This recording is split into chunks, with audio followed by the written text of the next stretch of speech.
Experts have been warning about a massive oversupply of vehicles in China, and it's true. Reports have revealed that China has a massive automotive glut. There is hundreds of thousands of vehicles sitting around. A lot of these primarily are internal combustion engine vehicles that nobody wants anymore.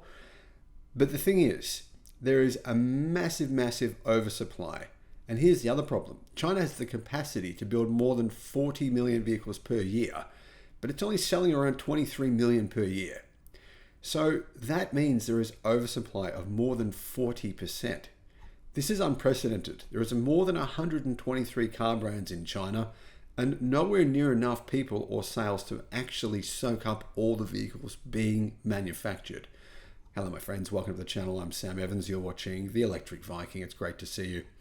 And this is not a clickbait story in any way whatsoever. This is 100% factually correct. There's plenty of YouTube videos getting around where people are just making things up, making up these videos saying there's dead EVs sitting around in Chinese fields. Remember, the batteries in these EVs would be worth millions of dollars to be recycled. So that idea is utterly nonsensical. Is there millions of EVs sitting around in Chinese fields rusting? Absolutely not.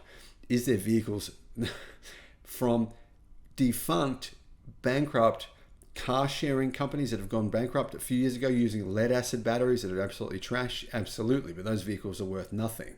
This is very different. Chinese automakers are producing nearly twice as many vehicles as the local consumers can buy. And there are definitely, in particular, a massive oversupply of internal combustion engine vehicles.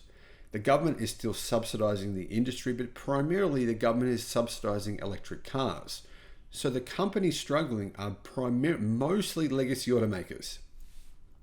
China's automotive industry has the capacity to build just over 40 million vehicles per year. That's nearly twice as many as the actual number of cars being sold.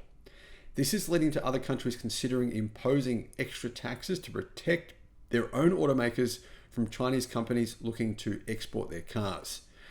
And the Chinese government is continuing to fund the industry as it seeks to secure jobs, support economic growth, and essentially get a massive slice of the world's automotive sector, which is absolutely what China's been planning on doing now for a very long time. If you actually have a look at local Chinese car makers' overseas sales, they have grown by 40% in the first quarter of this year.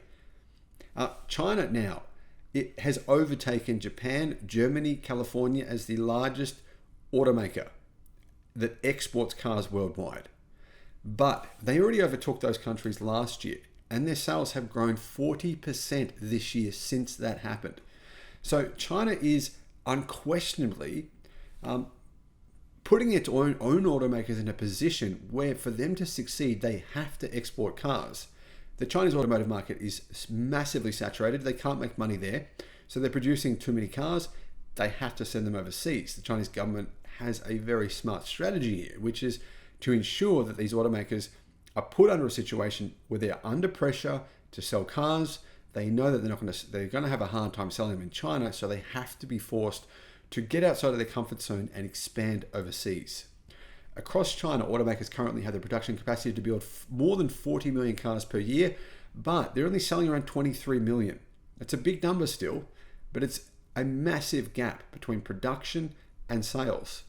China's overcapacity issue clearly is an issue for established automakers such as Ford, General Motors, Volkswagen Group, all these other automakers from Japan, in particular Nissan and Toyota. I mean, Nissan sales have gone down over the last 2 years by more than 50% in the country. Production lines built for internal combustion vehicles are churning out products that are, well, customers are no longer interested in them. So there is literally factories and fields full of internal combustion engine vehicles that have not sold.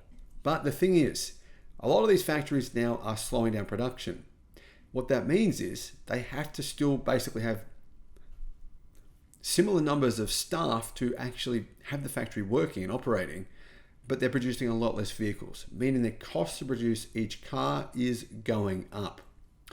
New energy vehicles, EVs and plug-in hybrids, which potentially absorb this excess capacity, are facing their own headwinds due to broader economic concerns, such as massive discounting, having to compete with BYD, having to compete in this race to the bottom. In China, in almost every industry, there is a race to the bottom. Whoever's left standing after the bloodbath is over, they're who are left. Last year, 123 brands offered at least one electric vehicle for sale in China, reports the Wall Street Journal. Even companies like Zeekr, which went under in 2019, are being brought back from the dead by investors. I mean, Hi-Fi, one of the most, well, the luxury car brand, the luxury electric car brand of China, it went bankrupt and it's been brought back from the dead as well within the last few months. This is pushing EV makers into a vicious price war as they try to win over buyers who are simply spoiled for choice. Then Xiaomi comes along and they're producing EVs with a completely new production method at the lowest price we've ever seen for the actual quality of vehicle you're getting. And this is what automakers have to contend with, constant new entrants coming into the market. Automakers are eager to explore new markets now because they have no other choice, leading to a quintupling of China's auto exports between 2020 and 2023. In other words, exports have increased by more than 400%. Many of these gains were achieved in Russia, where Chinese automakers stepped in following the Euro-Asian nation's conflict with Ukraine, which resulted in trade embargoes from the US and its allies. Chinese automakers are also keen to sell their electric cars outside of China because really that's the only way they can make a profit. This is meaning that Europe, United States, they are very worried. They are actually in the position here where they feel like their entire automotive industries are being threatened. In the US, the White House is going to very likely expand tariffs to protect domestic manufacturing, while the European Union is investigating China's EV subsidies and may contemplate similar measures. Now, this is quite extreme because when the Trump administration enforced the chicken tax, the 27.5% tax on Chinese vehicles, the Democrats did not want this to happen. They said this is another one of Trump's idiotic ideas. Trump's a moron for doing this. You can't tax vehicles. That's too high. That tax is insane. It's going to start a massive conflict with China. Well, now they're saying it's not enough. We need to increase it from 27.5% to 50% potentially. That leads to the inevitable question of why China is subsidizing an industry that is facing massive overcapacity.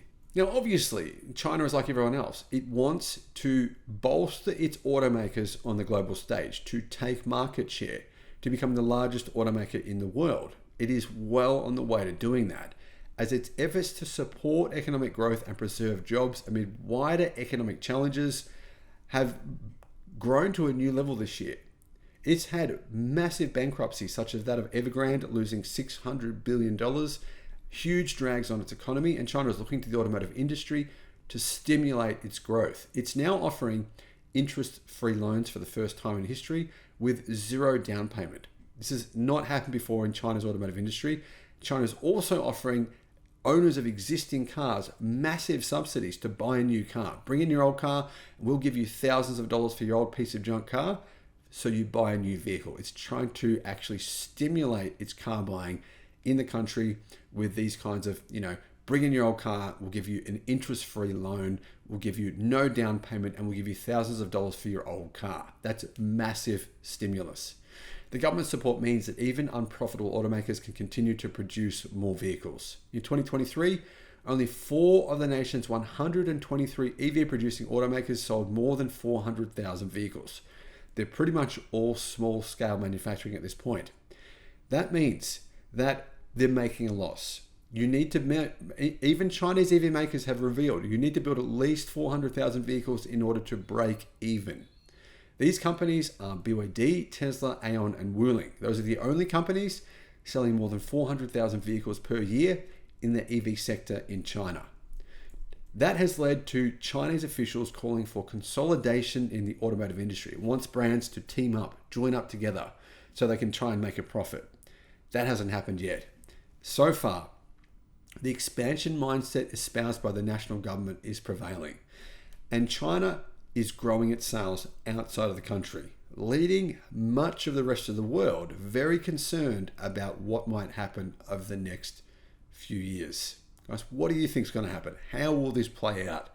Let me know what you think in the comments. Thank you for watching.